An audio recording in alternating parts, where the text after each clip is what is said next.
Voor de aanschaf moeten we weten of de meest recente geluidscijfers uit Amerika kloppen. Doel daarbij is behoud van de leefbaarheid. Het onderzoek op zich is geen doel op zich, maar de effecten van zo'n onderzoek wel. We willen betere informatie over de keuze voor de JSF ten opzichte van voornamelijk het alternatieve toestel, de Saab. En die informatie is er. De aanschaf van de JSF-toestel is een heikel punt binnen de Partij van de Arbeid. De partij verloor al een paar keer van standpunt.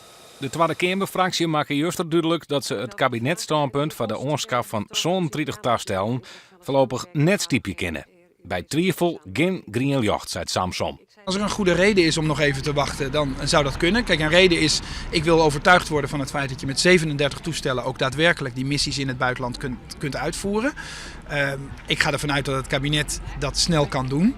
En dan moeten we eigenlijk gewoon een keer een besluit gaan nemen. Duidelijk is dat het kabinet de aanschaf van de JSF-toestellen zo gauw mogelijk groen meisje wil.